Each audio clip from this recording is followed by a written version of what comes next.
Dear students, today we discuss the topic mechanical properties of the solids or elasticity. So in this chapter, first of all we have to discuss the few definitions. The first one, deformation force. What is a deformation force? Whenever you apply the force on a body which is free, then it may undergo the either translatory motion or rotatory motion if you apply the number of the forces on the body itself. But whenever you apply a force on a body which is fixed, which is under the mechanical equilibrium, then there is a change in the size and shape of the body will be produced. That means because of the action of the force, a body which is fixed, the body may be undergo a change in the shape or the size. The force may be tries to change the size and shape of the body. Then such a applied force is called as the deformation force. Next, the definition, restoring force. You know already Newton's third law of motion. For every action there is an equal and opposite reaction. Now whenever we apply the deformation force on a body, then inside the body, opposite to the deformation force, a force will be produced, which is called as the restoring force. That means on the removal of the deformation force, the restoring force will be act. That restoring force may be tries to bring the original size and shape of the body. That is called as a restoring force, and obviously the deformation force is equal to the restoring force. Now, what is the property of elasticity? Elasticity, it is a property of the solids, because property of the substance, because of which the body or the substance will regain its size and shape after removal of the deformation force. Such a property we can call as the elasticity. So elasticity is the property of the substances because of which it will regain its original size and shape after removal of the deformation force. Now we are going to discuss another definition, stress. So just now we discussed that whenever we apply the deformation force on a body, inside the body restoring force also will be produced. The restoring force produced per unit area inside the body is called as the stress. So stress is equal to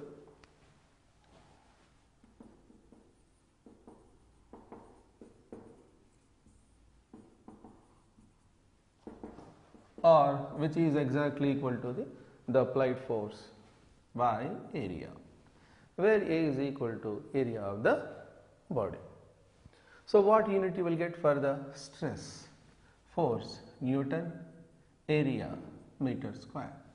Newton per meter square is the unit for the stress. Next we discuss the different types of the stress. And before that, let me tell the definition for the strain also.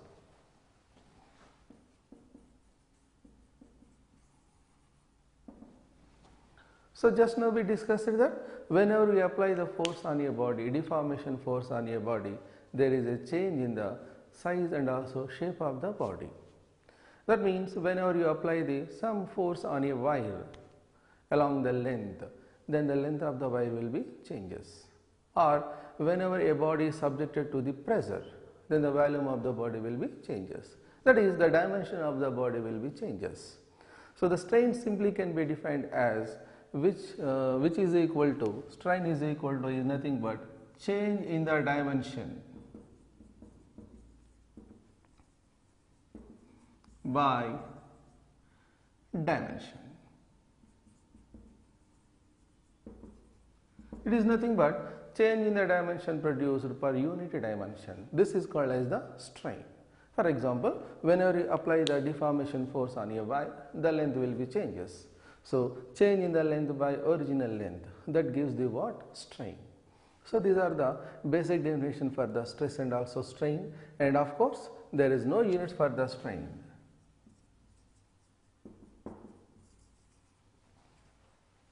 Next we discuss the types of the stress and also types of the strain.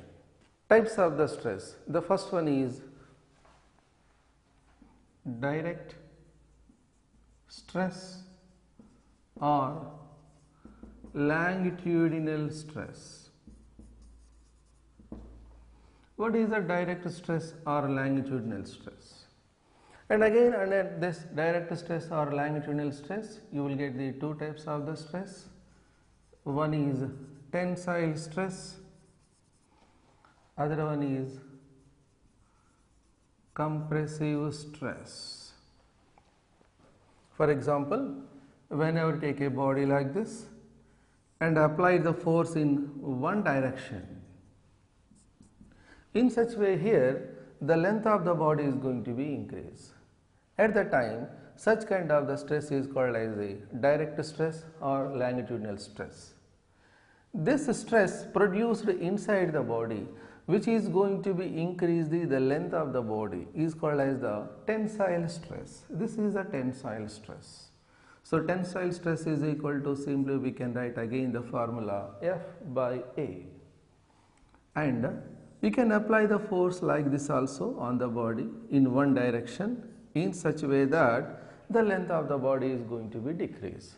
At the time, the stress produced inside the body can be called as the compressive stress. So this is the tensile stress, and also compressive stress is also again nothing but F by A. So tensile stress is going to be increase the length and compressive stress is going to be decrease the length. So this is the first direct stress or longitudinal stress, first type of the stress.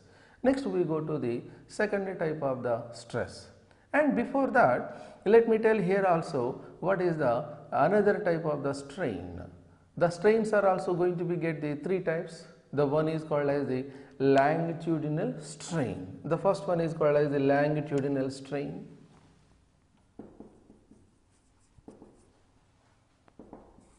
Three types.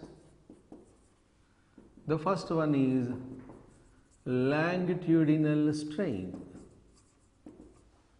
What is the longitudinal strain? Very simple. Here we applied the direct stress or longitudinal stress in a body in such a way that the length of the body is going to be changed. And be careful here, there is no change in the shape of the body. And of course, the length is going to be changed, ultimately the volume also may be changes. But here there is no change in the shape, but there is only change in the dimension. So here longitudinal strain is equal to is nothing but it is a ratio of change in the length to the original length. This is called as the longitudinal strain, and of course there are no units for the longitudinal strain. Next we go to the second type of the stress and also second type of the strain, which we call as the normal stress. The second type of the stress here, normal stress, or this also can be called as the volumetric stress.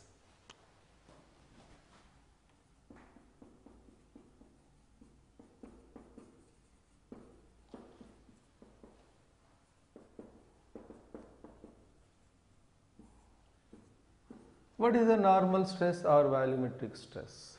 For example, whenever you take a body into the fluid, say this is a fluid or simply liquid, and when you take inside, then what happens? The body will be experience the hydrostatic pressure. That means here the body is going to be influenced by the some force, that is due to the hydrostatic pressure, and this force will be tries to decrease the volume of the body. At the time, the stress produced inside the body simply can be called as the normal stress or volumetric stress, which is equal to the restoring force produced per unit area, and of course the restoring force is exactly equal to the applied force, or you can say deformation force. And again here you will get the units Newton per meter square, and of course in the case of this normal stress, this normal stress is exactly equal to the pressure, and you can write the unit for the normal stress or volumetric stress is equal to what means Pascal also. Next we discuss the second type of the strain, which is called as the volume strain.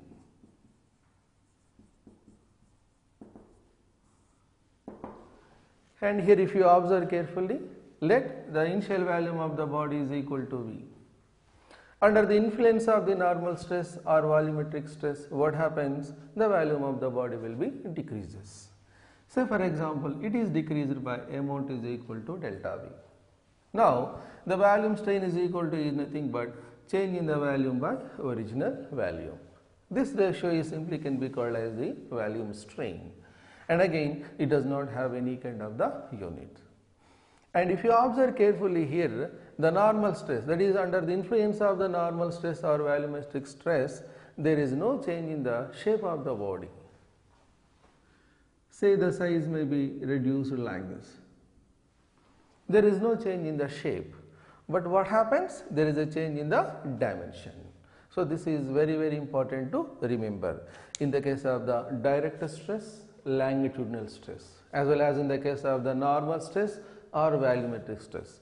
There is no change in the shape of the body, but there is a change in the dimension, and so that you got the two types of the strains. One is longitudinal strain and another one is volume strain or volumetric strain.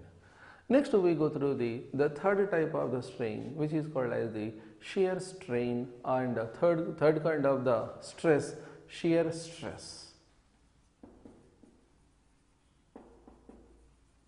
And correspondingly you will get the another type of the strain, shear strain. Now here we are going to apply the force on the body tangential to the surface like this.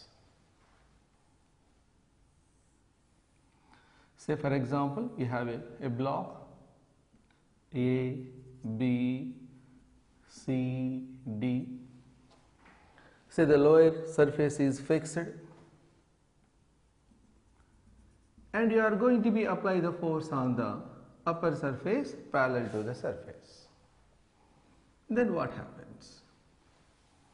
Now because of the application of the force, what happens? There will be change in the shape of the body, but there is no change in the dimension of the body.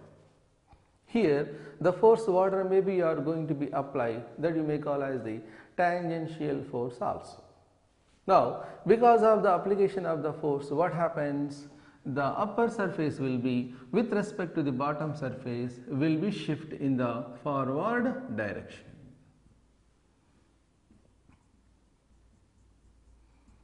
That means this will become the final position of the upper surface. So upper surface relatively shift through an angle theta.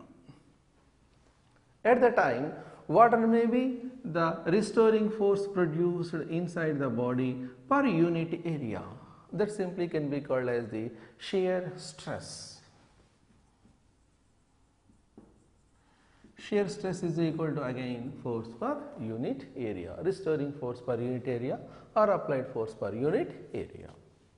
So what is the main difference between this type of the stress and first two types of the stress?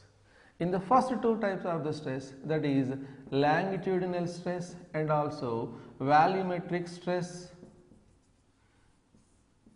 what you observed there, no change in the shape. But what observed there, there is a change in the dimension. But in the case of the shear stress, what you can observe? Very simple, there is a change in the shape. And next what? There is no change in the volume, no change in the volume, no change in the dimension.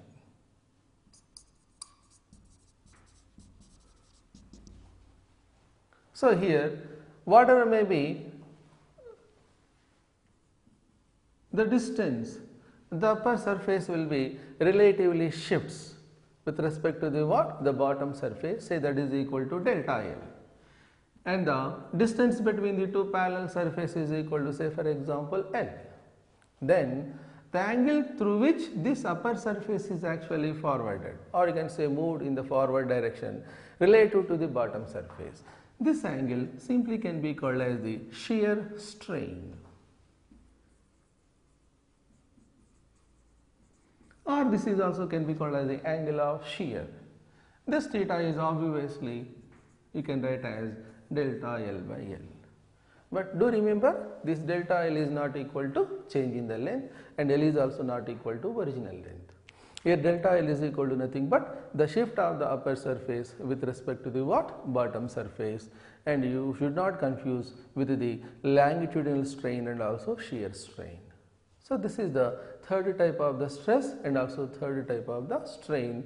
So these kind of the stresses and also strains will be usually observed in the substances when you apply the deformation forces on the body itself. Next we discuss the elastic limit. What is the elastic limit?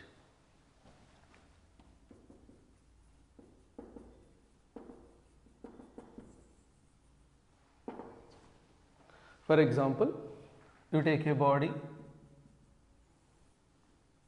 and attach some load to it. Then what happens? Some stress will be produced inside the body and some strain also will be produced.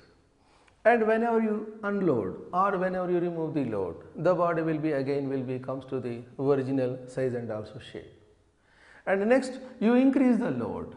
Then what happens? Correspondingly, stress also increases and also strain also will be increases. And after unloading, again the body will comes to the original size and also shape. But whenever you apply like that, when you are going to increase the load and whenever the maximum amount of the load is applied, till that much of the load, this stress as well as the strain both will be increases. That means after increasing the load to this much of the maximum value, stress as well as the strain both will be increases proportionally.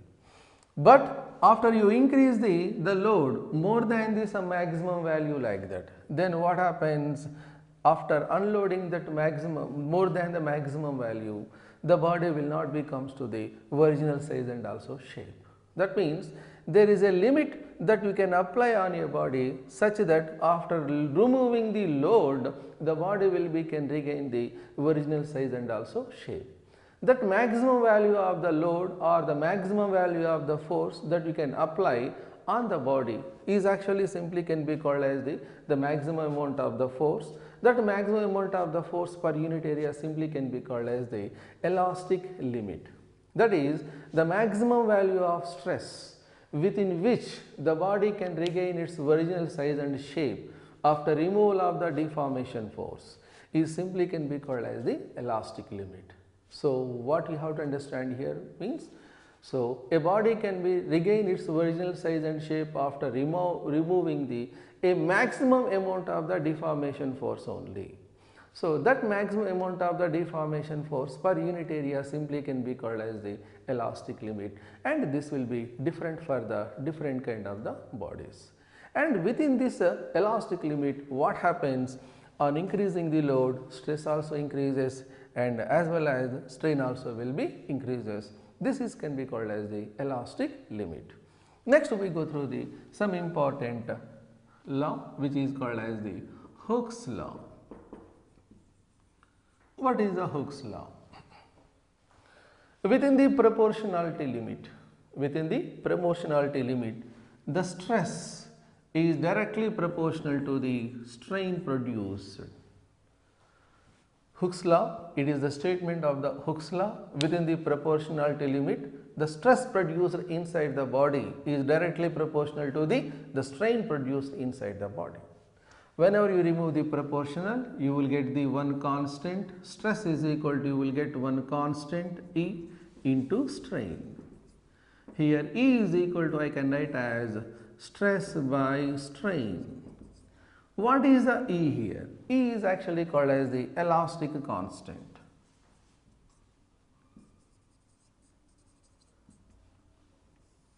Or modulus of elasticity. Then how to define this elastic constant?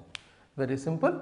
Within the proportionality limit, the ratio of stress to the strain is simply can be called as the elastic constant. And what are the units of the elastic constant you get here? Stress, you know already, Newton per meter square. Strain, no units. And finally, the elastic constant units is equal to, you will get Newton per meter square. And of course, you know the dimensional formula also, ml minus 1 t power minus 2. This elastic constant will be depend upon the nature of the body. It is independent of the size and also shape of the body. And of course, elastic constant also may be depend upon the temperature of the body and also the types of the impurities present in the body. So this is called as the elastic constant and elastic limit and also Hooke's law. Next we go through the different types of the elastic constants. Different type of moduli of elasticity or different type of elastic constant. The first one is Young's modulus.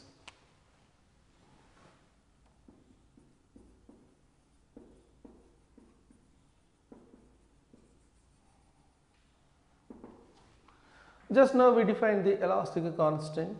It is a ratio of stress to the strain provided within the proportionality limit.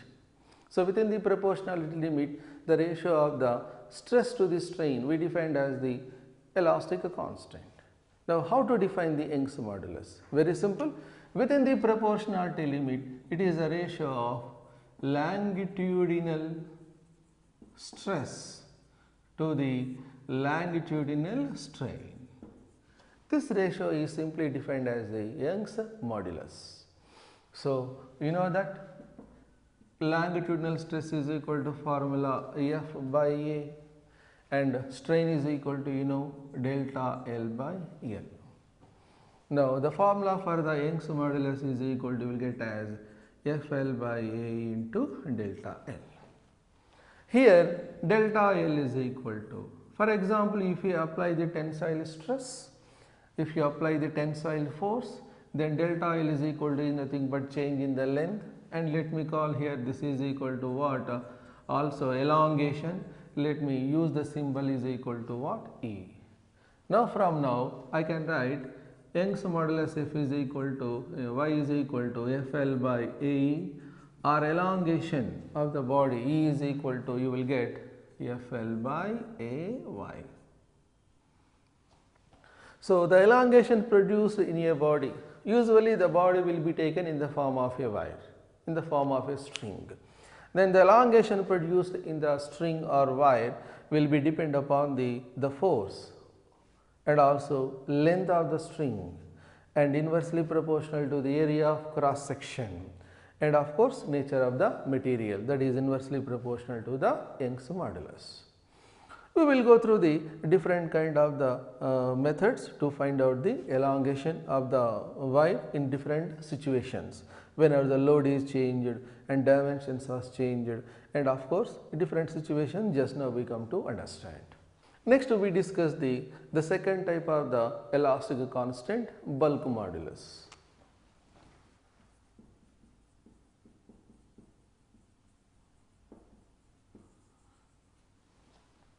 How to define this bulk modulus? Very simple.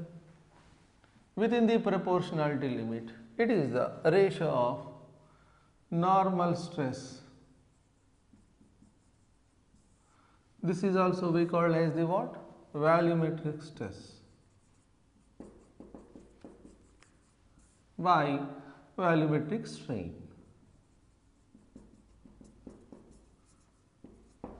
This is simply the definition of the bulk modulus. Within the proportionality limit, it is the ratio of volumetric stress to the volumetric strain.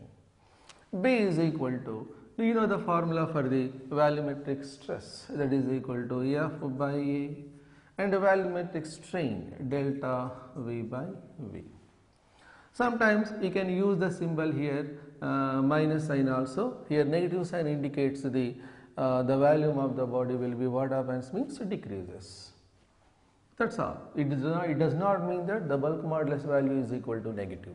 Only negative sign indicates that the volume of the body will be decreases. Or B is equal to, here already whenever normal stress is going to be acting on the body, force will be act on the body from all the directions. So that force per unit area simply we can call as the pressure. So PV by delta V, here I wrote the magnitude, PV by delta V. This is called as the bulk modulus. Next we go through the third type of the elastic constant, which we call as the rigidity modulus. And here we define the one more physical constant, that is compressibility.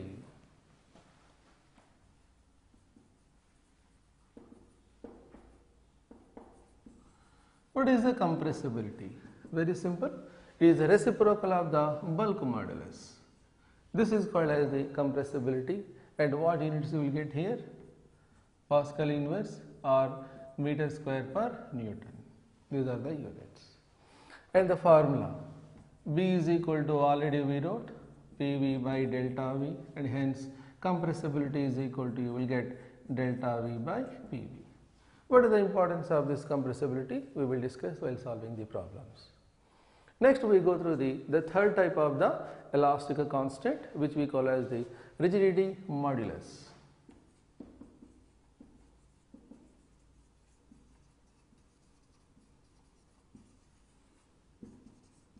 And again, this is simply defined as within the proportionality limit, the ratio of shear stress to the shear strain or angle of shear.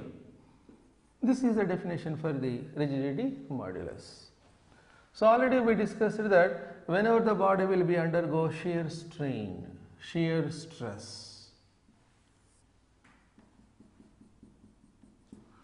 we will apply the tangential force on it, and because of that there is a change in the shape of the body, but of course there is no change in the dimension. So here what is the shear stress will be produced inside the body? Already you know that shear stress is equal to F by A, and shear strain is equal to, say this is delta theta, that is equal to delta L by L, theta is equal to delta L by L. So the rigidity modulus simply we can write as shear stress F by A by angle of shear theta, or F by A theta. You better to keep the formula like this only. After solving theta value separately, and you can substitute in this equation. If you write delta L by L here only, you may be confused this formula with the Young's modulus formula. So this is called as the rigidity modulus. And like this, there are the three types of the elastic constant. And one more important thing regarding these elastic constants means, here the solids only can have these three types of the elastic constant, that is Young's modulus, bulk modulus, and also rigidity modulus. When you take the solids or liquids, when you take the liquids or gases, in the case of the liquids or gases, as there is no any perfect size and also shape, they will only simply can assume the shape of the container and also size of the container in which they are present. So they do not have this longitudinal stress, they cannot undergo the longitudinal stress. That means they do not have the Young's modulus as well as the rigidity modulus. They have only bulk modulus. And of course, in the case of the gases, there are the two types of the bulk modulus. One is isothermal bulk modulus and also adiabatic bulk modulus. And of course, that also we can discuss now itself. So just now we discussed that solids only do have this three type of the moduli, that is Young's modulus, bulk modulus, and also rigidity modulus. But liquids and also gases have only bulk modulus. If you take the gases can have the two types of the bulk modulus. The one is actually called as the isothermal bulk modulus and also adiabatic bulk modulus. The first one.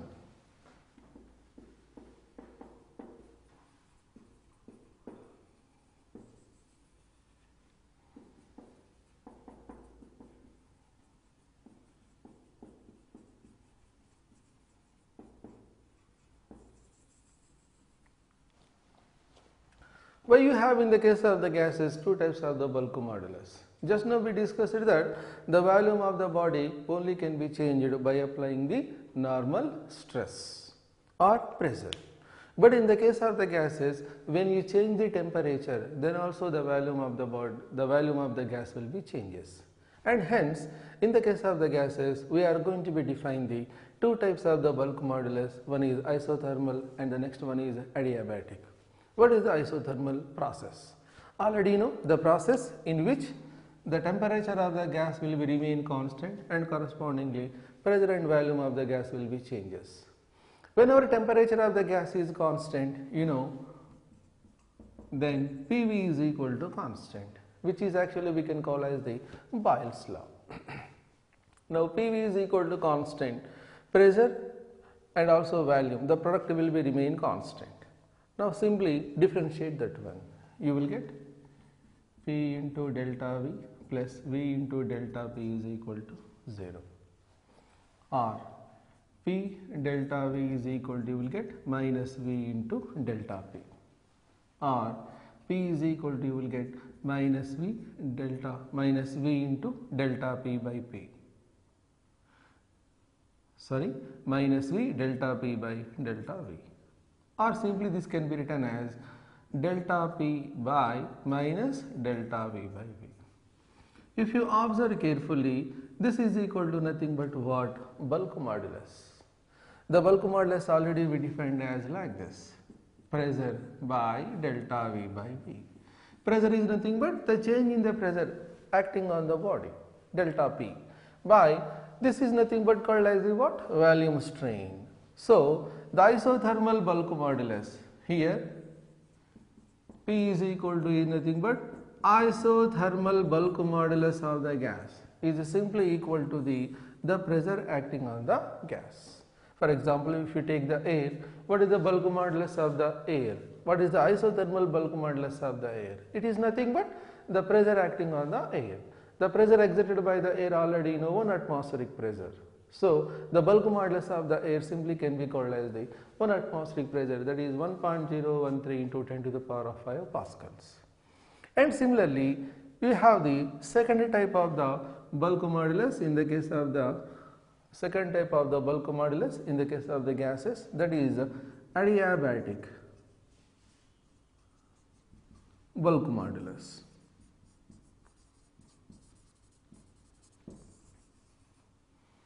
So what is the adiabatic process? Already you know. It is a process in which the total heat energy of the system is, that is gas system is remain constant, but the pressure, volume and also temperature of the gas will be changes. So in the adiabatic process already you know, along with this ideal gas equation, the gas will be follow the additional law, that is PV power gamma is equal to constant. Now differentiate this equation, you will get the formula for the adiabatic bulk modulus. So on differentiation, P gamma V power gamma minus 1 delta V plus V power gamma delta P is equal to 0. This can be written as like this: P gamma V power minus 1 plus V power gamma delta P is equal to 0. This you can write as, and of course delta V is also here. So this can be written as gamma P delta V by V is equal to minus delta P, or gamma P is equal to delta P by minus delta V by V. And if you observe carefully, this is nothing but what? Bulk modulus. So adiabatic bulk modulus of the gas is exactly equal to the gamma times to the pressure acting on the gas. What is the gamma? Already you know, it is the ratio of the specific heats. Gamma is equal to Cp by Cv. Its value will be depend upon the nature of the gas, monoatomic gas, diatomic gas, polyatomic gas. So different values they have, and depending upon that easily we can find out the adiabatic bulk modulus of the gases. So and like this you will get the two types of the bulk modulus in the case of the gases. Next we discuss the Poisson's ratio.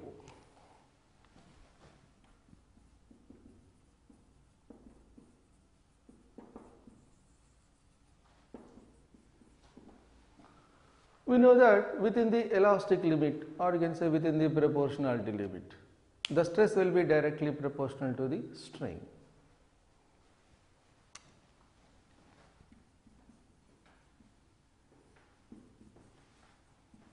Which we already called as the Hooke's law.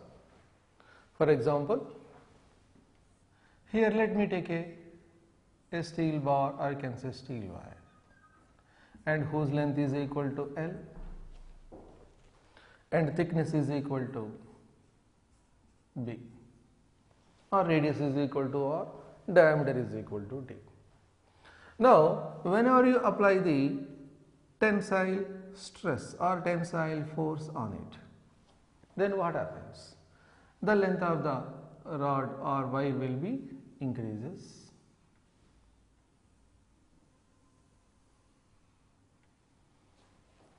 Length will be increases,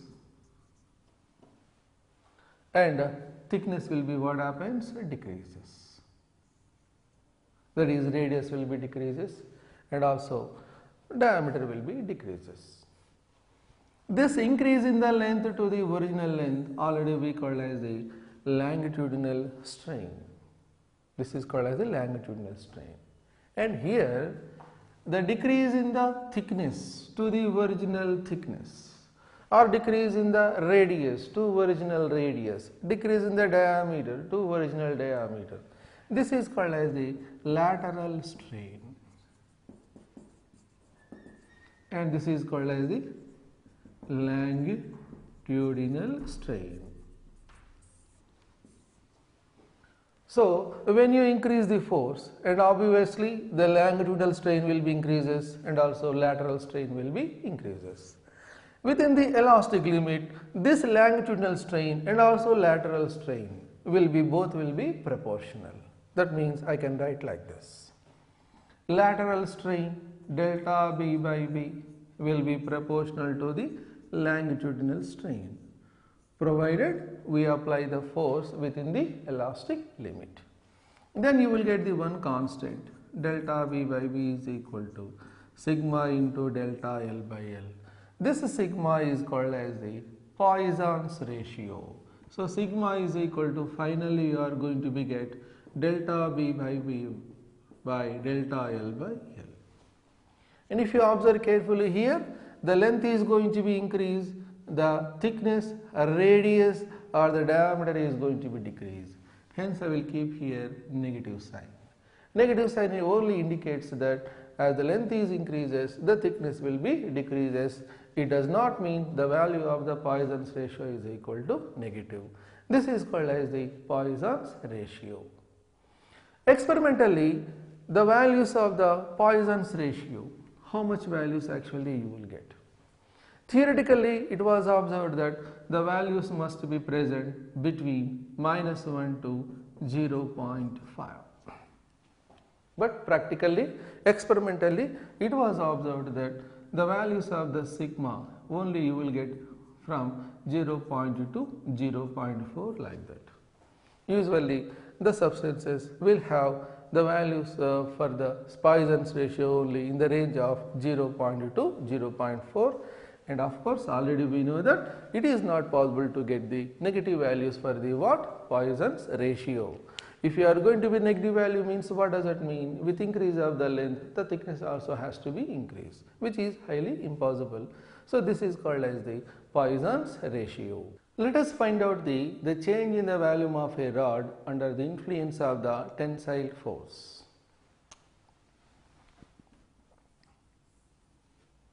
Say applied the tensile force here, so tensile stress will be produced and correspondingly longitudinal strain will be produced. Say the length is changed from L to L plus delta L and radius is decreased from R to R minus delta R. How to write the Poisson's ratio formula already you know. It is the lateral strain to the longitudinal strain, that is minus delta R by delta L by L. This is the Poisson's ratio. So here we are going to be find out the change in the volume of the rod. Say original length is equal to L and area of cross section is equal to A, which is equal to pi r square. Now what is the volume of the rod? V is equal to pi r square L. So now here length is going to be changed as well as the radius also going to be changed. Then after differentiating this one, you can write delta V by V is equal to, you can write 2 into delta R by R plus delta L by L. Now delta V by V is equal to, you can write, you see, delta R by R is equal to, we can write minus sigma into delta L by L. So if I substitute that one, 2 into minus sigma delta L by L plus delta L by L. Delta V by V is equal to, you will get, I can take delta L by L common, that is equal to, you will get 1 minus 2 sigma. So this value will gives the, this formula will gives the change in the volume of the rod.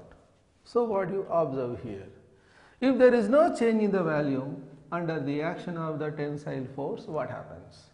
If there is no change in the volume, delta V is equal to 0. Then this value is equal to 0. However, this is not equal to 0. So we can write 1 minus 2 sigma must be is equal to 0. That is, sigma is equal to, you will get 1 by 2, that is equal to, you will get 0.5. So this is only possible in the case of the incompressibles. Incompressibles means what? Under the action of the pressure. So there should not be change in the value. Delta V is equal to 0. Change in the volume is equal to 0. At that time, the Poisson's ratio is equal to, you will get 0.5. And of course, already we defined what is a rigid body. Rigid body means what? Under the action of the even a large amount of the force. There is no change in the position, or you can say distances between any two molecules inside the body. That means there is no change in the volume.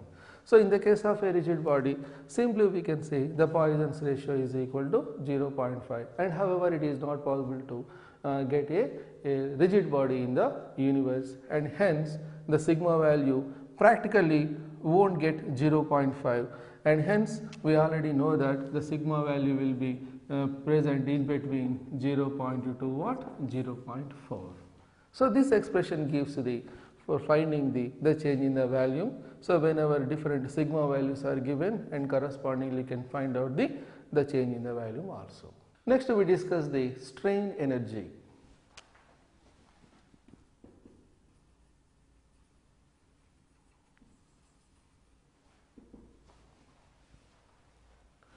In order to strain a body, we require to apply the some force. By applying the some force, we have to do some work. So whatever maybe work is done by us in order to produce the some strain in the body will be stored in the form of the energy inside the body. Then such kind of the energy we are calling as the strain energy. Now let us get the expression for the strain energy. For example, here you take a body in the form of a string, cell length is equal to L, and area of cross section is equal to A. Now I am going to be apply the force at one end, F. This force I am going to be increase from 0. That means I am increasing the force at one end from 0. Then when I am going to be increase the force at one end, obviously the longitudinal stress and also longitudinal strain also will be increases. For example, at any instant, say the force is equal to F and the elongation produced in the wire is equal to X. Force is equal to F and the elongation produced is equal to X. Then from the definition of the Young's modulus, from the formula of the Young's modulus, y is equal to already know FL by AE. Here elongation is equal to, I considered as the how much? X. So y is equal to, you can write what? FL by AX. At the time, the force, restoring force, or you can say the force that we applied is equal to, you will get F is equal to YAX by L.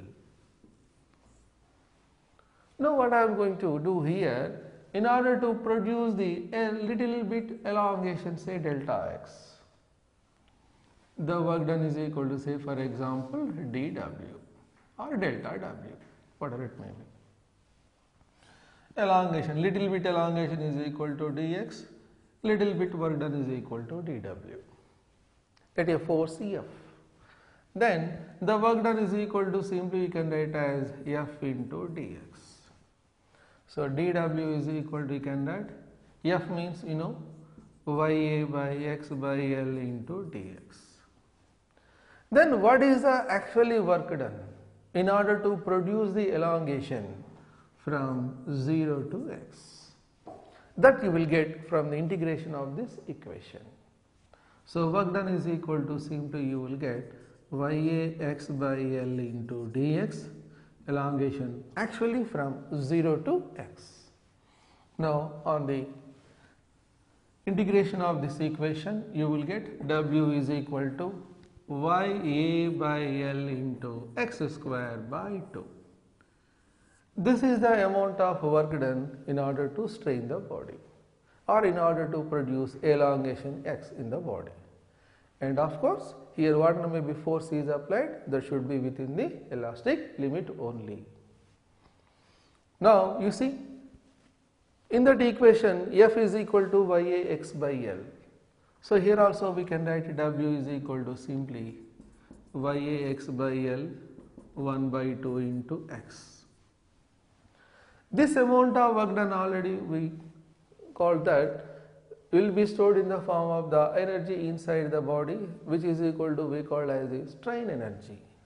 So strain energy is equal to, comes as half into, this is equal to force into x, half into force into elongation. This is the formula for the strain energy. Either you can use this equation also, strain energy is equal to half YA x square by L, or you can use half into force into elongation also, or in the place of the x you can keep strain energy is equal to elongation x is equal to, you can write FL by YA. So you can write F square by, in this equation if I substitute x is equal to FL by A, then you will get F square L by 2AY. So either this formula or these can be used to find out the strain energy produced in the wire under the action of the tensile force. Next we go through the amount of strain energy produced per unit value. How much energy will be produced per unit value? Next we find out the how much amount of strain energy produced per unit volume in the body. Just now we got the expression for the energy stored, strain energy or energy stored inside the body.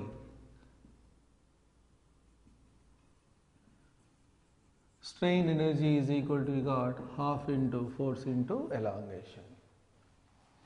As we assumed a wire of length L, area of cross section is A, then the volume of the body is equal to, simply you can get area of cross section into length. Then strain energy produced per unit volume, so let me call that is equal to E. U is equal to E is nothing but strain energy by volume. So this can be written as like this, half into strain energy force into elongation by volume is equal to A into L. Now observe this, this is nothing but F by A, this is nothing but X by L. Force per unit area, this is already we know, stress elongation by original length, this is nothing but strain. So strain energy produced per unit volume expression you will get as half into stress into strain.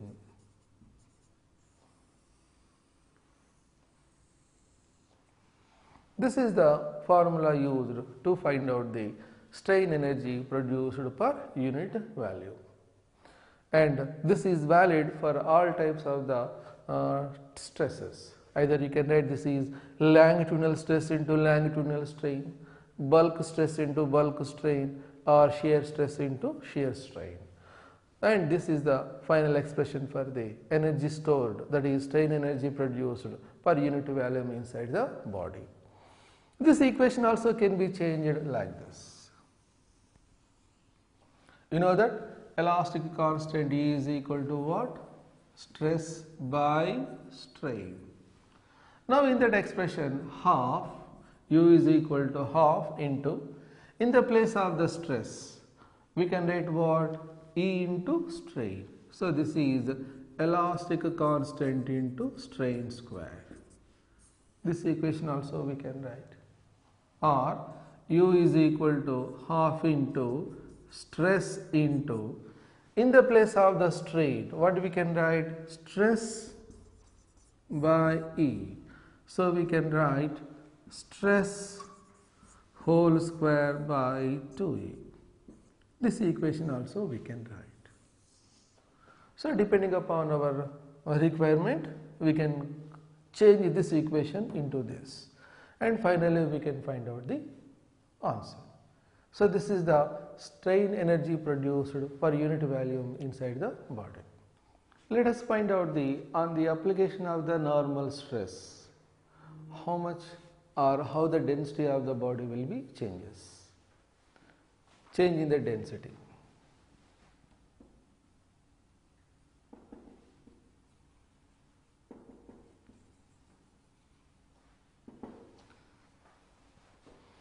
So whenever you take a body of volume V and whenever you apply the normal stress, already you know that the volume of the body will be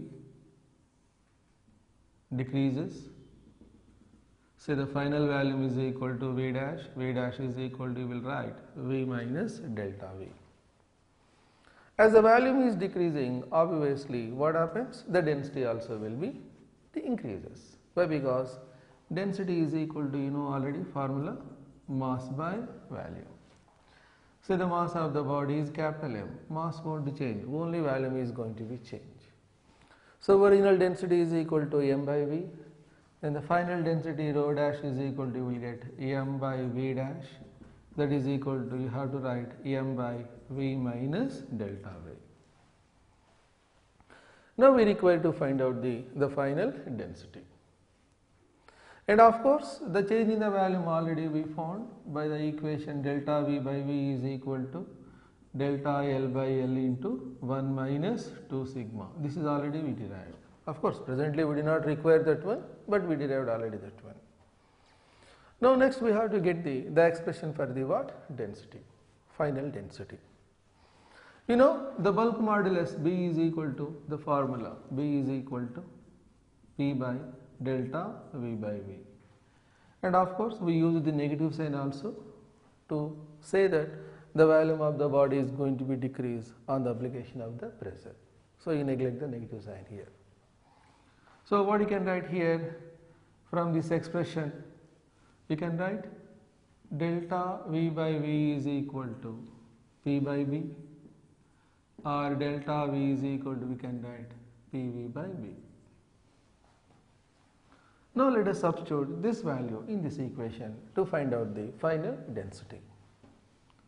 Now rho dash is equal to, you will get capital M by V minus delta V, PV by B.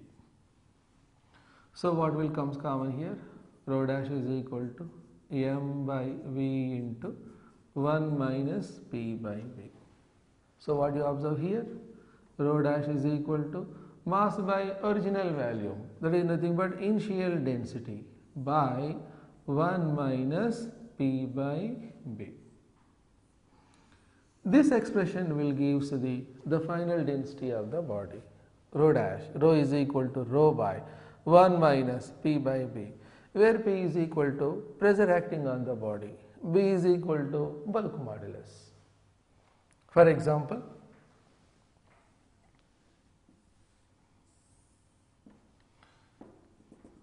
whenever you have taken a body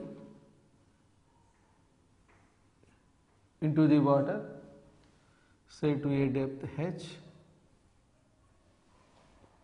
then because of the pressure acting on the body, the density of the body will be increases. So what is the final density of the body? that simply can be written as rho dash is equal to initial density by 1 minus P. What is the normal pressure acting on the body? That we have to calculate. You see, due to the depth of the liquid, how much pressure will be act already you know. The formula is H rho into G. Here H is equal to depth, rho is equal to density of the liquid, G is equal to acceleration due to gravity. So in the place of the P we can write H rho L G by B. This formula finally gives the final density of the body. And of course here on the body, along with that, the pressure due to the liquid, atmospheric pressure also will be acted. P0 is the atmospheric pressure. If you consider even that atmospheric pressure also, the final density you can write as rho by 1 minus. Now the total pressure acting on the body will become P0 plus H rho L G by B. This equation gives the final density of the body. So what you understood here, because of the application of the normal force, or you can say because of this introduction of this normal stress, the volume of the body will be obviously decreases, as the density is inversely proportional to the volume. As the volume decreases, density also what happens? Increases, and that is the expression which gives the change in the volume produced in the body, and this is the final expression for the density. And of course from these two from this equation even you can find out the change in the density expression also, simply rho dash minus rho. If we simplify, you will get the change in the density also, nothing but increase in the density also. And this is one example where we are going to get the expression for the final density of the body when it is taken into the liquid to a depth H. So how we wrote here the final pressure means, already you know that at a depth H, the pressure due to the liquid is equal to H rho L into G, and so I wrote this equation. And even you consider, for example, if this is open to the atmosphere, if you consider the atmospheric pressure also, simply you have to add that pressure also, and finally this is the expression for the density. Let us see here, a material has a density rho and bulk modulus K. The increase in the density of the material when it is subjected to an external pressure P from all the sides. This we have to find out here. We require to find out the increase in the density. When the body is subjected to the normal stress, the decrease in the volume already know from the formula of the bulk modulus, B is equal to P by delta V by V. And of course here volume is going to be decreased. But you know that simply let me write like this, volume is equal to nothing but what? Mass by density, or density is equal to mass by volume. So density and also volume you are going to be get inversely proportional. So delta rho by rho is equal to, will get minus delta V by V, which is nothing but if volume is decreasing, density will be increases. That states the here negative sign here. So from using this relation we can write, as the volume is going to be decreased, you write here minus, that is minus delta V by V is equal to, you can write P by B. But minus delta V by V is nothing but what? Delta rho by rho, that is equal to P by B. Then increase in the density is equal to original density, normal pressure and bulk modulus. From this easily we can find out the increase in the density. And of course in the last topic we discussed that final density rho dash is equal to rho by 1 minus what you got there? P by B. P by B or B by B, what may we got. In that expression also easily we can find out the decrease in the density also by taking the rho dash minus rho. This is the answer.